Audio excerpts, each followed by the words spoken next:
Ladies and gentlemen, would you please welcome Forrest Maltzma, Provost of the George Washington University.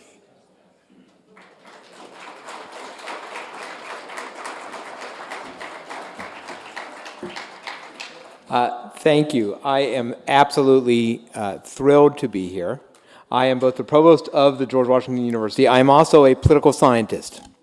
And in fact, the very first class I taught was for the George Washington University Graduate School of Political Management. It was presidential politics, political science. It was 216 was the course number. And ever since then, I have just continuously been impressed with both the students and the faculty of the Graduate School of Political Management. It is a group of people who are ambitious, who are committed, and who want to go ahead and change the world through our democratic processes. And when I think of all the challenges our nation has at this period of time, it is hard to imagine an institution that is serving a more noble purpose than they are. I'm also pleased to join you all tonight for what I am sure will be an interesting conversation on generational political leadership with our distinguished guests, former Congressman Connie MACK and former Lieutenant Governor of Maryland, Kathleen Kennedy Townsend. Since 1999, the generosity of Brian O'Dwyer and the O'Dwyer family has made this lecture series possible, and we are grateful for the opportunities it affords for discussions on political ethics and civility, themes that I think we can safely say always will be important here in Washington, D.C. Tonight's discussion also serves as a fitting start to GW's Reimagining Disruption 2018 Symposium, a series of events that explores the future of political communication. This year, we are also celebrating the 30th anniversary of our Graduate School of Political Management. During the past 3 decades, GSBM has grown as a leader in the field, and the success of its students, faculty, and alumni have continuously multiplied. With our location in the heart of the nation's capital, GSPM will always have a special role to play when it comes to educating the next generation of political and communications professionals. Thanks to the Paul O'Dwyer Lecture Series for Political Ethics, tonight's discussion is one important way GW can do this. And I look forward to hearing from the panelists soon. It is now my great pleasure to welcome to the stage Dr. Laura Brown, the Director of the Graduate School of Political Management and my colleague, and she will be the moderator for this evening.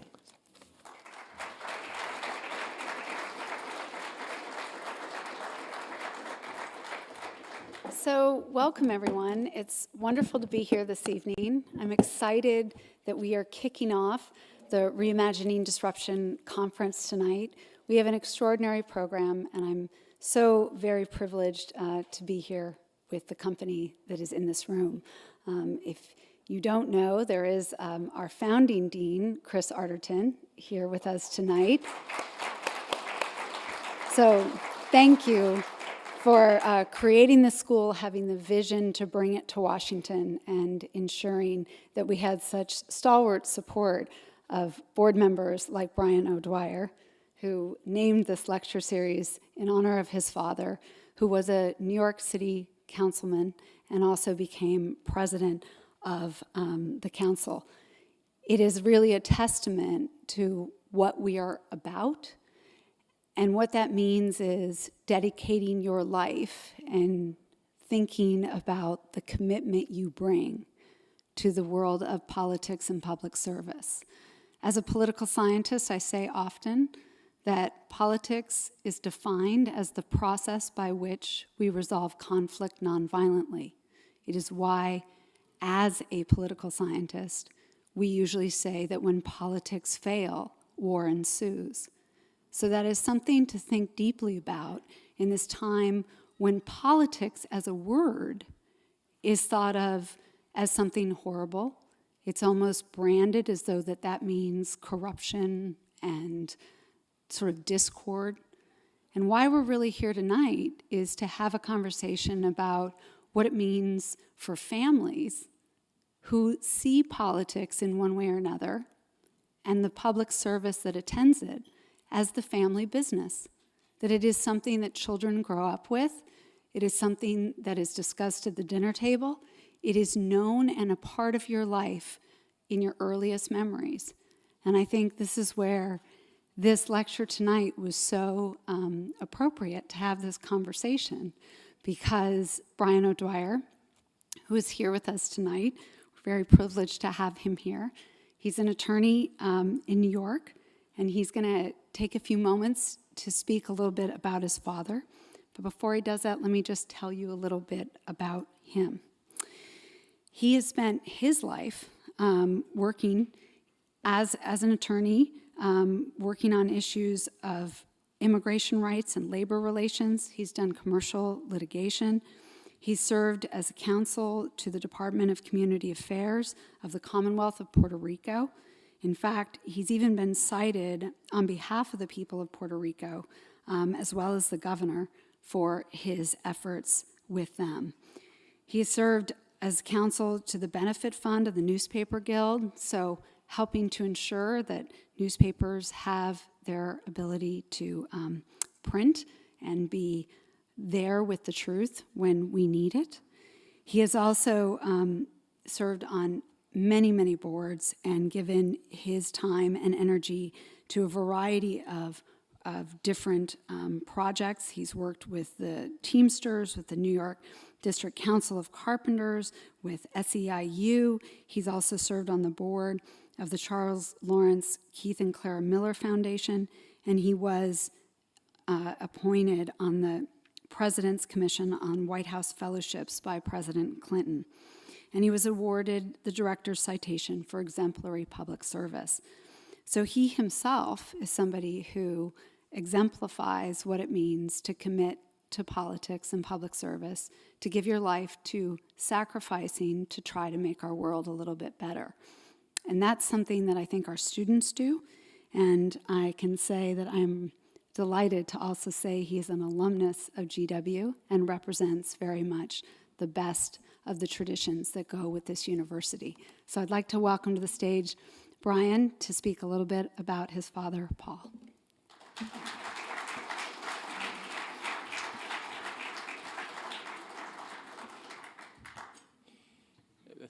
Thank you. I was reminded, I was talking to the provost just here, I'm celebrating over 50 years of being here as an undergraduate. And in the days when Larry Lane and I were undergraduates at George Washington, there were two majors. Either you were a political science major or you weren't. Now things have changed, although I don't know if that's for the better, being the way it is. I'm delighted to be here tonight, particularly given the topic at hand and the people who are speaking on it. If you let me have a little idea of what this means to me, one of the great parts of pride that my father had was watching and helping Bobby Kennedy becoming senator of New York and working in that campaign and being part of that work, and with John Kennedy working on putting in Medicare for all. He was an extraordinary man. His political accomplishments really were waned in comparison to his work on behalf of the underdog and the people who were powerless in New York and the United States. 1948, he brought the first fair housing case in the United States. He brought the first case involving voting rights for Spanish-speaking people that went to the Supreme Court.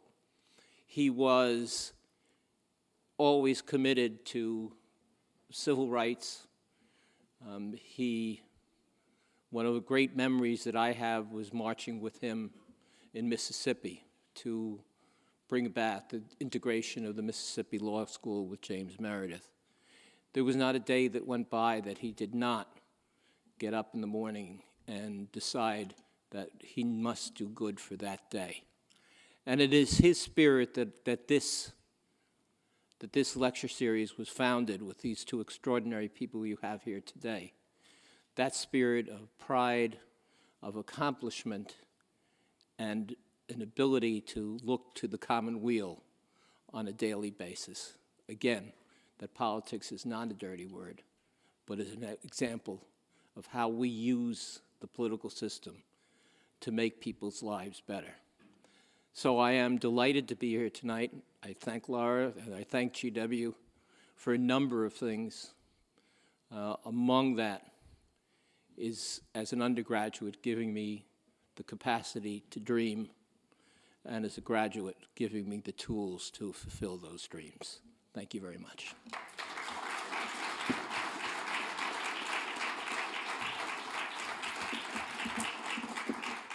Thank you, Brian. That was wonderful.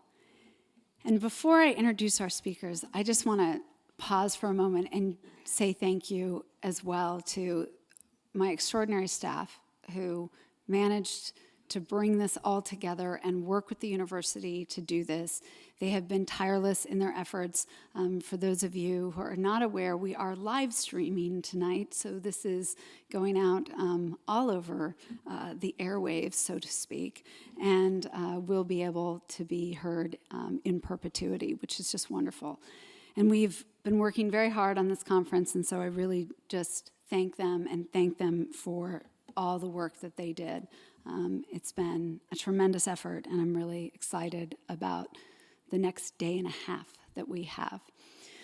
So, with that, let me tell you about our fantastic panelists who are here for a dialogue. We have former Representative Connie Mack, the fourth. He served as representative for Florida's 14th Congressional District from 2005 to 2013. He worked a great deal on the Committee on Foreign Affairs and served as the chairman of the Subcommittee on the Western Hemisphere and the Budget, Oversight and Government Reform, Transportation and Infrastructure. He is somebody who very much dedicated himself to making sure that democracy stayed strong in the world, not just sort of in theory. He is somebody who really committed himself toward trying to ensure that Venezuela didn't go the way that Venezuela did, and he worked very hard against that. And this is where I think one of the things that I hope we'll talk about tonight is that politics isn't just a result, it is a process. And what that means is even when you lose, you still wake up and commit yourself to the game. You still get up every day and say, well, it didn't go my way today, but it might go my way tomorrow, and I'm going to keep doing that work. And I think that's something that is sorely missed today, and I hope it is something that we will get to tonight. Representative Mack currently serves as the founder and CEO of two lobbying firms, Liberty International Group and MACK Strategies. He's also the principal at Black Diamond Strategies. I thought this was very interesting in his bio, and it speaks a lot to what is, I think, also lacking in our world today, which is somebody of experience and depth. He says he provides experience to a wide variety of clients, and he has deep conservative ties, bicameral relationships, and extensive foreign affairs experience. And he has a strong bipartisan network of policymakers upon which he can reach out to.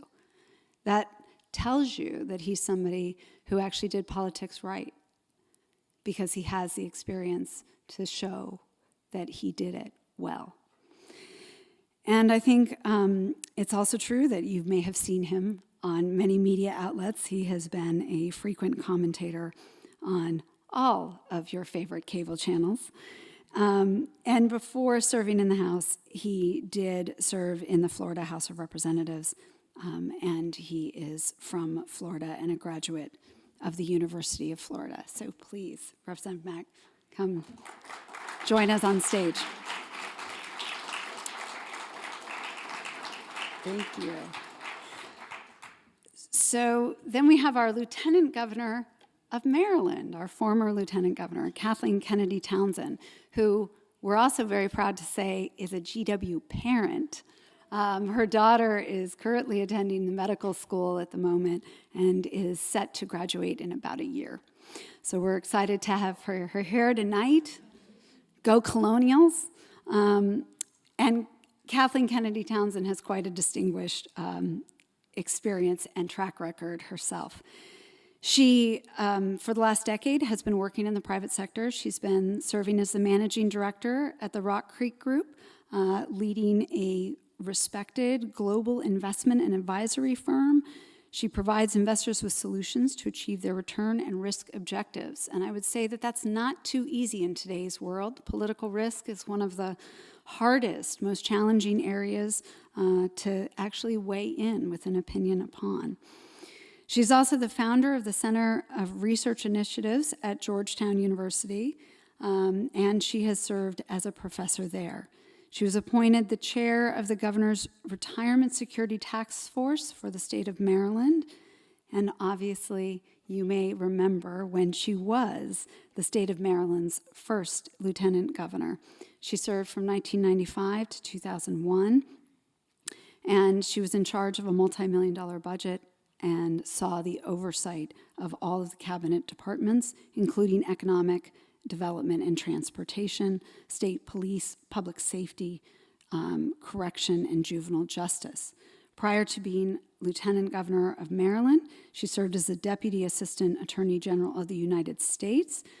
And in that role, she helped to bring community policing to the forefront.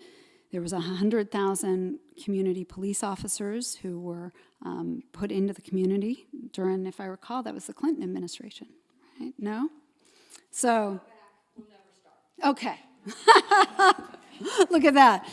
So this is why we love having experienced politicians around. They just get to the heart of the issue. So with that, I'm going to let each of you talk a little bit about yourselves, and a little bit about your thoughts about generations. Then we'll get to some questions. From here. Okay. Thank you. Well, I'm really glad to be with you tonight. I think George Washington is an extraordinary university, and I've seen it up close, as you heard, with my daughter, who loves it. I think it's the best medical school, so I'm just delighted that she gets to come here. So I just wanted to tell you that. I'm also glad that she's the first doctor in our family. Sort of out of the ordinary. Most of us do politics or some sort of other things along those lines, so good for her. So I think the question is that you asked is,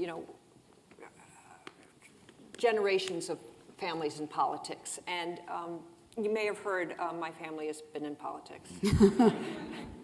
And, and it started a long time ago. It started, my grandfather, Honey Fitz, was the first American Irish-born mayor of Boston. There have been a lot of other Irish ethnic Boston mayors, but he was the first. And on my others, and Joseph P. Kennedy, who was my grandfather's father, was a ward healer. Have you ever heard of ward healers? No, you don't even know what I'm talking about. Okay, so a ward healer is somebody who gets out the vote and counts the vote. And that was very important for the Irish because just to think about it, Boston was largely controlled by Protestants. You've heard of them. And they did not like all these Irish Catholic immigrants coming to Boston at all. In fact, there were signs. And my grandmother, I could go on and on. When I was growing up, I'm going to be brief about my grandmother. We'll talk about this. But when I was growing up, my grandmother, Rose Kennedy, used to come and visit us, and she would then, we had to send her letters to thank her for her visit, and then she would send them back corrected, redlined, spelling, diction, grammar. So I didn't have a really warm feeling about my grandmother growing up. And then about the age of, when she turned about 75, she started to slow down a little bit and stop traveling around the world. And so she would take these 2-mile walks every morning and every afternoon, and she'd recruit her grandchildren to go walking with her. And I was the oldest. I still am. Some boys pointed out. And what was interesting, and why I'm telling you this, is how, you know, she had, as you can imagine, you could argue, very successful children. But she never talked about her children. She always talked about herself. That's funny. I don't sound too nice, do I? But what was interesting about talking about herself was how she was so focused about how it was like to grow up in Boston, even when her father was the mayor, and there were still signs that said, "Help wanted, no Irish need apply." And she was still so angry about that. And she told, I'll tell you just 2 stories about her, because I think it helps to understand the shape of our family's commitment, 1 to politics and 2 to the underdog. She described how there was this, the Abbey Players, do you know there's a theater in Dublin? I'm just trying to find out what my audience knows. There's this very famous, theater in Dublin called the Abbey Players. And they were going to come to Boston. And she was so happy because she described how this was going to prove that the Irish were smart and that they could write plays and that they could act. And she thought that would show the WASP, the Protestant power structure in Boston, how great the Irish were. And then, she said, and then they came over, and the play they showed was William Synge's Playboy of the Western World, which showed off the Irish as drunk, womanizing louts. And okay, do you understand? She's telling me this 65 years after it happened. She's still bitter at the Abbey Players for showing that. But she's also bitter that she was not well accepted, even political, you know, although her father did well politically, she wasn't accepted into the right circles in Boston. And that really helped me understand why I think when I was growing up and my uncle was running for the president, thank you, Paul O'Dwyer, for helping him, that there was a real sense that number one, there was still, as you know, a lot of prejudice against the Irish. In fact, I know I shouldn't say this, but I am. Billy Graham, who everybody's saying how wonderful he is, you know where I'm going. Billy Graham and Norman Vincent Peale, have you ever heard of Norman Vincent Peale? The Power of Positive Thinking. As you can see, as the oldest of 11 kids, I'm always asking the younger kids if they know what's going on. Nora wrote a letter in 1960 saying we should not have John Kennedy be elected president because we shouldn't have a Catholic person elected because the Pope will control what goes on in the White House. You laugh, but that's the great minister that everybody's praising. I think he eventually, regretted that letter. But that was the view of many people in 1960. And so I'm going to end it now because, as you can see, it's somebody else's turn. But this is really interesting. Keep going. But you can see how important it was for an ethnic group to gain power because there was so much feelings about them. And I think, and I'll just end it there and we can ask other, go on, that it taught them what it was like to be outsiders. So that when they became president, he had his foot in both courts. Obviously, when you win the presidency, you have power, no question, very strong, terrific. But because of his background, he also understood what it means to be left out and left behind and discriminated against. And I think that dual understanding helped to shape my uncle's administration and our family's view of politics. That's fascinating. Thank you. So, Representative Mack? Maybe I should have went first. First of all, it's a pleasure to be here, and thank you so much for the invitation to GW and all of the staff, the wait staff, everyone. A lot goes into these, and so my hat's off to you, and thank you so much for the invitation. And it's a pleasure to be with you. And Good to be with you. I have a feeling we're going to have a lot of fun tonight, and also to all of the students and faculty. One of the things that I'm happy to see is that there are people in a room who still want to pursue politics, and we'll get into that a little bit as we go. But so thank you all for being here. You know, it's interesting because when this first was brought to me, and I looked at it and I said, well, I'm not sure we're a dynasty. I mean, I'm not sure that, I don't know that that is something that we think about or recognize, but I do recognize that there's obviously my father being in the Senate. What you may not know is my great-grandfather and my great-grandfather and my great-great-grandfather were also, one was in the Senate, Morris Shepherd from Texas. Cool. Boy, if we get into policy things here, it could get a little tricky. He was the author of Prohibition, and That was totally anti-Irish. Yes, it was.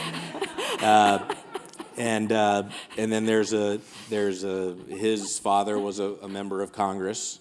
So we've got this long history, and then my great-grandfather on my father's side was the owner-manager of the Philadelphia Athletics from 1901 to 1954. Great. And there's sports, politics, absolutely. There's a nexus there. There's a lot of things that are common. Our real name, by the way, is Cornelius McGillicuddy. So it just gets trickier and trickier. So I grew up in a place called Cape Coral, Florida, and it's a wonderful place. Forget that I said it, because we don't want everybody coming. Actually, I take that back. They do want everybody coming down. But it's a barrier island. It's a beautiful place. There's as a kid growing up, there was so much to do in nature and outside, and but politics wasn't part of necessarily my sort of day-to-day growing up. It wasn't until 8th grade that my father decided to run for the Congress that, for me, I really started to pay attention, obviously. Mm-hmm. Before that, what I saw and learned from my parents was the idea of community, giving back, being part of that. Cape Coral has grown a lot, but back then it was dirt roads, and so we laid the sod at the first baseball field, the first football field. Dad was instrumental in building the first hospital. So this is, that was something that I grew up with. That every weekend, if I wasn't able to get away fast enough and go out on the boat fishing, I was helping my mother and father in the community. And through those times and listening to my grandmother, whose side of the family the Shepherds are on, there was always this idea of service. Mm-hmm. That's what you did. When you're a kid growing up, you don't really think about it, but as you get older, you realize how important it is. And you're thankful for the lessons that you learned. And I'm looking forward to getting into some of the questions. But I'll tell you this, there were, for me, and I think for many people who have grown up around politics, it's like anything else. If you don't know it, it can be a scary thing. sort of living through it, some of those things that are scary, you understand a little bit more. You sort of see how it works. And I remember my father during his first race. Nothing has really changed. It was a primary, and people said the darndest thing about my dad. Not my dad. And it really was a lesson that it could be tough. But my father taught me that doing it and being a part of and giving back was worth all of those challenges that you face during your time in politics. And I hope to get into more of that as we go. So I'll leave you with this. There was one quote that I had in my room growing up. And I think it comes more, frankly, on the baseball side. But it was this idea that you don't have to be the strongest or the fastest. Sooner or later, those who win are those who think they can. And that changed everything for me. So, thank you. Thank you. That's lovely. So thank you for sharing a bit about your background. I think some of the questions that I was curious about really do have to do with what we know about political socialization, actually as a profession. So in political science, we often talk about how important family is for young people to really get to a place of understanding politics. And in fact, your partisan identification tends to follow your parents, unless you have parents where, one parent's one party and the other parent's another party. But this idea that your family really does matter and give you a sense of a worldview, that is usually until young people go to college. College is a huge demarcation for students. But it's also true that most students don't really get kind of a sense of what politics means until they start grappling with some of the things that come at college age, which is you start to pay taxes, you start to work, you start to have a sense that there are other governing bodies other than just your parents that are affecting your life. So I'm curious, about sort of the first campaigns you worked on, and how was the sort of acculturation into, strategic thinking? Because I do think one of the other things that's very fascinating about politics is that it does teach you at a very basic level, and I think this is true of sports too, a sense of the game, a sense about what it means to be strategic versus tactical, to start thinking about sort of, are you playing a long game, are you playing a short game? Those are not necessarily just easy thoughts. So, at what point when you were stuffing envelopes, did you start to decide you wanted to tell the media consultant something? Well, I was 8. Yeah. So, and I wasn't just stuffing envelopes, I worked the auto pen. I don't know that, yeah. They don't know what I'm talking about. Yeah, no. It was really a great machine. An auto pen is what they used to do to get the signatures. People would write Senator Kennedy a letter, and somebody had to, he didn't sign every letter that went back. There was something called an auto pen. And that's what I did at the age of 8. It was a really neat machine. I mean, if you think about it, what you do now, it's just on the computer.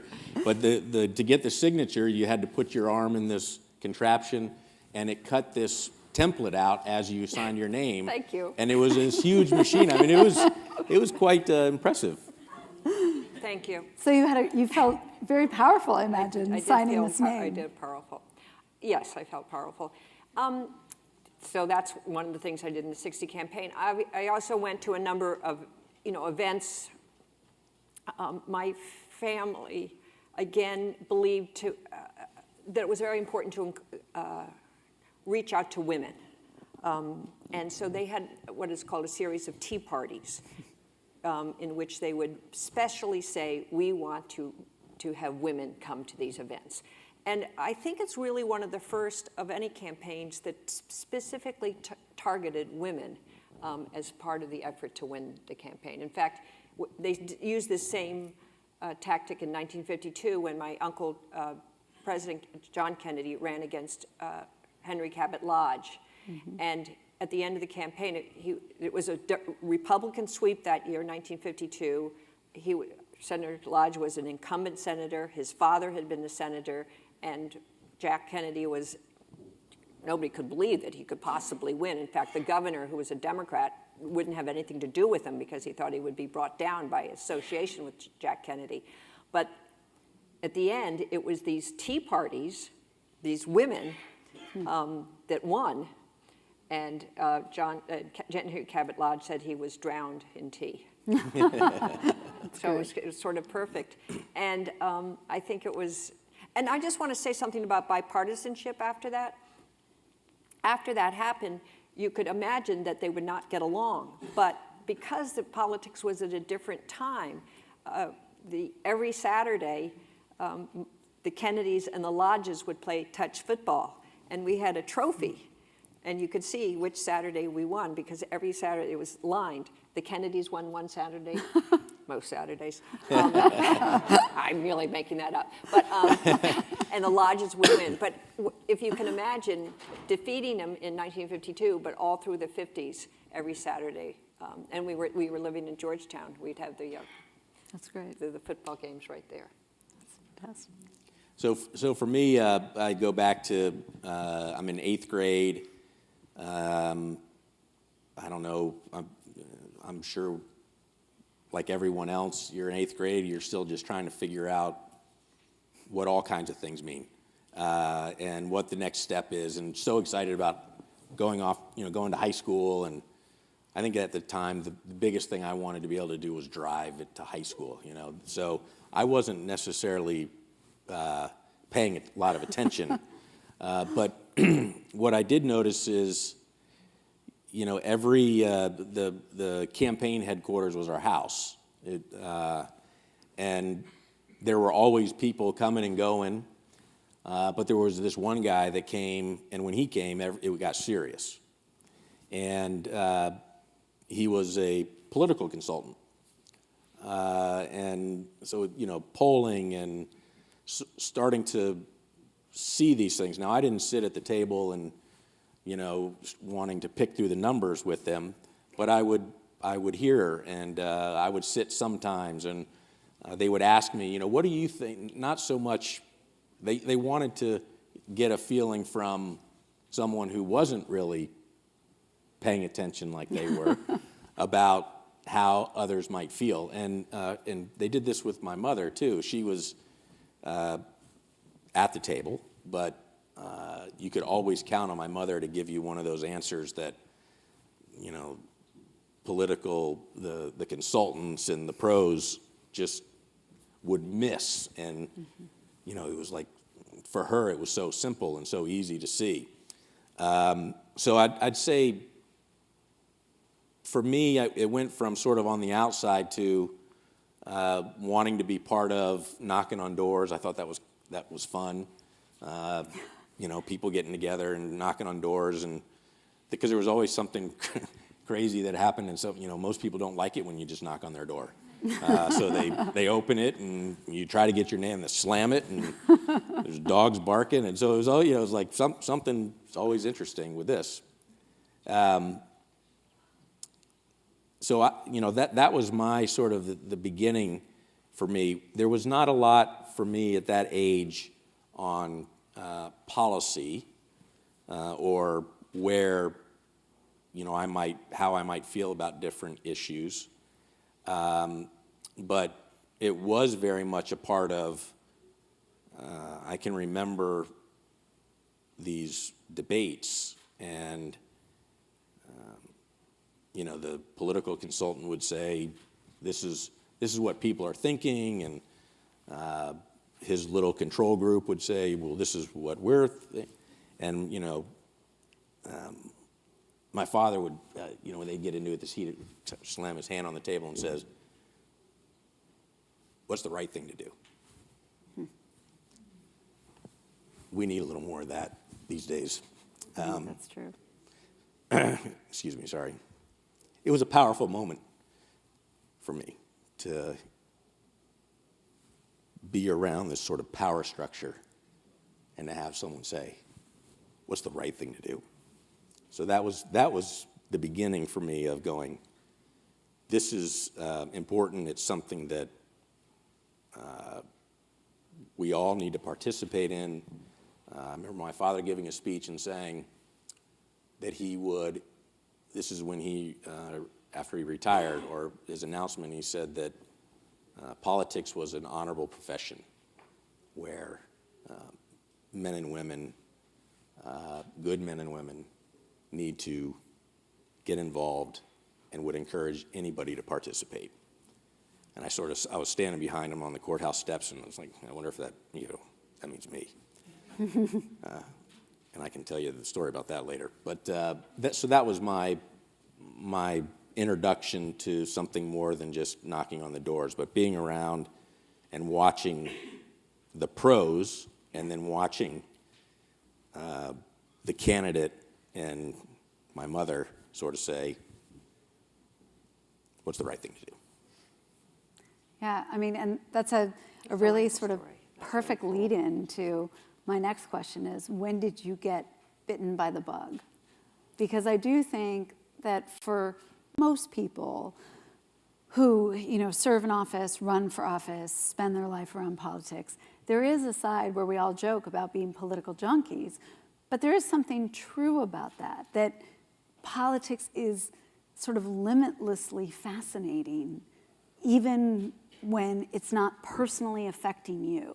You sort of want to follow the stories and understand what's happening and know sort of what tides are turning.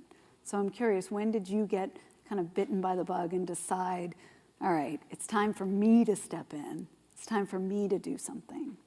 Well, if you'll just let me. Go ahead. So I did not like it.